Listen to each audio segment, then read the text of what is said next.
stay down to the ground. Stay down to the ground.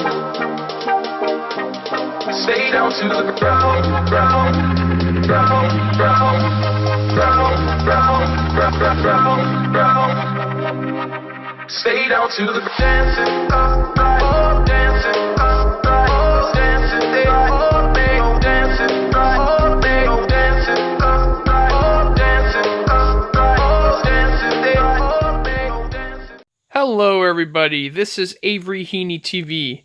Today, I'm going to be talking about my amusement park plans for 2019. Now, let me just tell you, this year it's going to be absolutely huge. Like, probably the best year I've ever experienced for roller coasters. Now, I'm having a massive trip in July around my birthday, and that's already pretty much set in stone. But I'm going to be adding in a few more parks overall for the year that is most likely going to happen for me.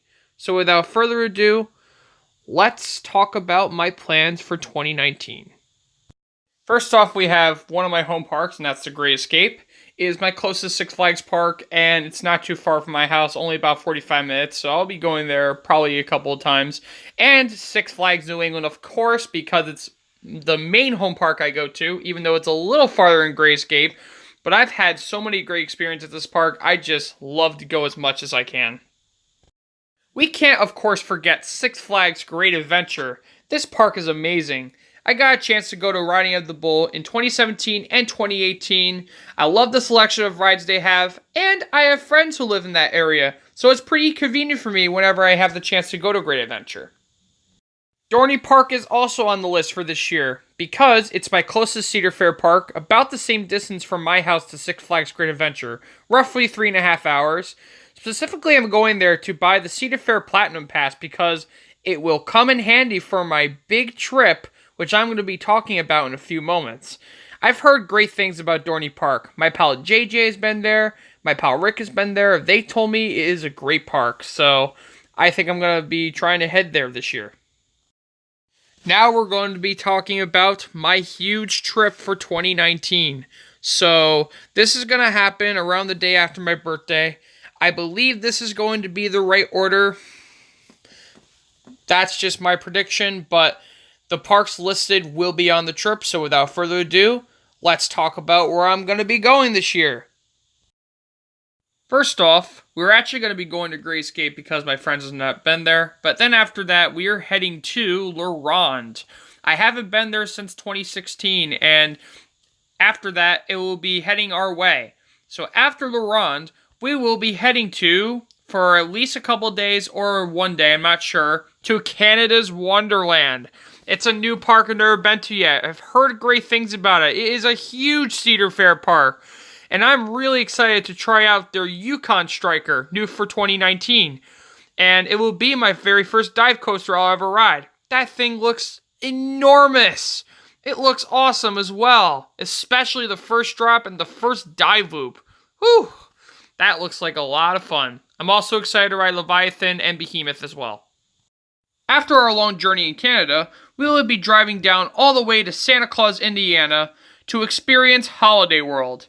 I've heard great things about this park. I heard it has sections such as like a Thanksgiving area, a Halloween area, etc. They have the Voyage, which is voted to be one of the best wooden coasters in the world. And I'm also excited to try out Thunderbird, their B&M launch wing coaster. Not too far from Holiday World is Kentucky Kingdom in Hurricane Bay. Yes, we will be also going to Kentucky Kingdom to experience Storm Chaser and Lightning Run and their new attraction for 2019, Kentucky Flyer, a gravity group wooden coaster. I am very excited to experience Kentucky Kingdom because it used to be a Six Flags park until 2009 when it had bankruptcy, but then in 2014 they revamped the park back, which is amazing. So I'm looking forward to try out Kentucky Kingdom. Now, about 2 hours away from Kentucky Kingdom, we will be also heading to Kings Island. This is my first time ever going to Kings Island. I've heard great things about it. Diamondback looks amazing, and same with Mystic Timbers. You have no idea how excited I'm going to be for this trip. Kings Island looks awesome. After Kings Island, we are heading to, of course, Cedar Point in Sandusky, Ohio. I have never been to Cedar Point since 2008, and I am most excited to try out Steel Vengeance. I've heard nothing but positive things about it, but I'm going to try my best not to overhype myself, and I have an opportunity to reride Maverick and Millennium Force to see where I can put them in my top coasters list. After Cedar Point, which is about 4.5 hours to 5 hours away, we will be spending some time at Darien Lake. We might squeeze in Waldemere Park as well for a pit stop, but if that doesn't work out, there's always another time. I'm pretty excited to head to Darien Lake because it's now a Six Flags park. We can use our memberships there, and I'm looking forward to try out Ride of Steel and Tantrum. And it's only 4 hours from my house, so I could probably go there another time too. After my trip, Lake Compounds is likely going to happen in 2019 because I've never been to Lake Compounds yet, and it's only 2.5 hours away from my house, so I could probably head to Lake Compounds. Knoebels and Hershey Park might be up there too. If I can't go to Knoebels or Hershey Park this year, it will probably be 2020. And Hershey Park, I can maybe wait for 2020 because it's going to be huge in 2020. Thanks for watching my plans, folks. Please comment and subscribe below, and as always, peace out.